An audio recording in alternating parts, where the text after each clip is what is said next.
Привет! В этом видео обсудим, как избавиться от целлюлита, от той ненавистной гадости, которая портит вид ягодиц и бедер. Сначала давайте разберемся, что же такое целлюлит. В норме под слоем кожи есть соединительная ткань. Своего рода оболочка из соединительной ткани, она называется фасция. Она как бы обеспечивает целостность всей этой конструкции. Она как обертка. Дальше идет слой жира. Вот эти жировые клетки под фасцией. А ниже находятся мышцы. Такой вот слоеный пирог. Что происходит при целлюлите? Увеличивается жировой слой. Его клетки становятся больше, наполняются жиром. В результате фасция слишком растягивается, она как паутина, должна все удерживать, но начинает как бы разъезжаться, и жир выпирает через нее, образуя на коже нечто вроде ряби.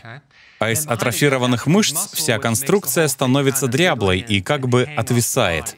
Итак, корень проблемы в атрофии мышц, увеличении жировых клеток и разрывах в фасции. В этом вся проблема. Теперь рассмотрим, как обратить процесс. Кое-что сделать можно. Например, при беременности. Женщина набирает немало веса, а потом теряет его. Либо набирает вес, садится на диету и худеет. Это приведет к целлюлиту, потому что фасция растягивается слишком сильно, и в результате получается такой эффект. Обычно во время менопаузы происходит гормональный сдвиг. Женщина становится менее активной, и эта ситуация ухудшается. Первое. Нужно уменьшить жировые клетки. Вывести оттуда жир. Сбрасывая вес и избавляясь от жира, мы не избавляемся от жировых клеток. Они просто становятся меньше, но совсем от них не избавиться. Их можно только уменьшить, а для этого нужно разобраться с основным гормоном, контролирующим то, сколько жира туда попадает. А это инсулин. Его нужно снизить. От целлюлита не избавиться, не снизив сначала уровень инсулина. Как же его снизить? Под видео я дал ссылку. Измените схему питания, исключите углеводы, начните интервальное голодание. В видео я перечислил, что нужно. Посмотрите. В результате жира точно станет меньше. Из-за увеличенных жировых клеток в теле также проходит больше воспалительных процессов. Так что весьма вероятно, что при целлюлите бедра будут болеть. Как только жира станет меньше, болезненность уйдет. Итак, снижаем инсулин. Второе. Нужно сделать фасцию более упругой. Фасцию контролируют гормоны, прежде всего гормон роста. Гормон роста борется со старением. Он влияет на все белки в теле человека. Не только на волосы, кожу и ногти, но и на фасцию под кожей бедер и ягодиц, покрывающую вот этот жир. Если способ похудения нездоровый, проблему с гормоном роста не решить. И от целлюлита не избавиться. Главное в этом процессе — здоровье печени. Нужно стимулировать гормон роста. Но речь не о приеме гормонов. Придется выполнять упражнения. Без них никак не обойтись.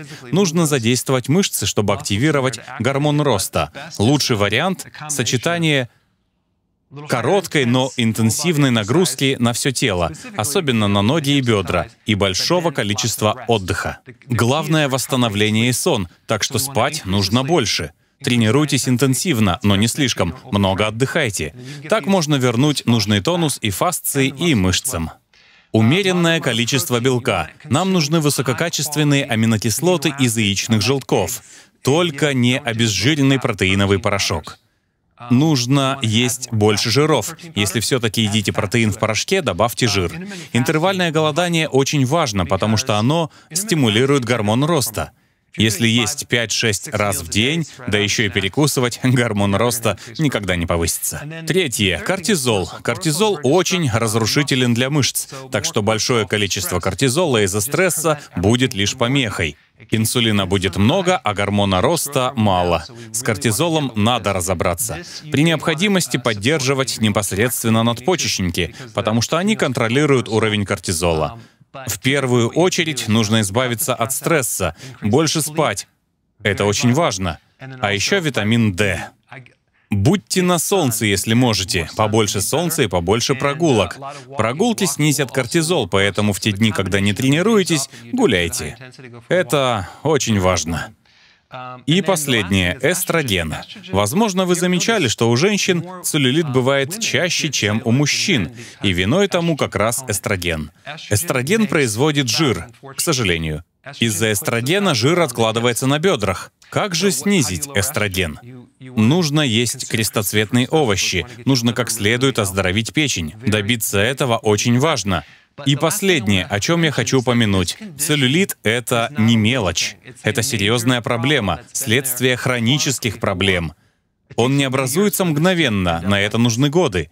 И избавиться от него не получится мгновенно. На это может уйти год, 2 или 3. И только потом ткани начнут выглядеть так, как должны. Не бросайте, если за неделю результата не будет. Учтите, что на восстановление нужно немало времени, особенно во время менопаузы. Со временем вы начнете замечать перемены. Состояние кожи станет лучше. Сделайте фото до и после, чтобы все было наглядно. Не смотрите в зеркало ежесекундно в поисках изменений. Примените это и расскажите в комментариях о результатах. Ладно, забудьте, я все. Жмите подписаться, и я буду держать вас в курсе новостей.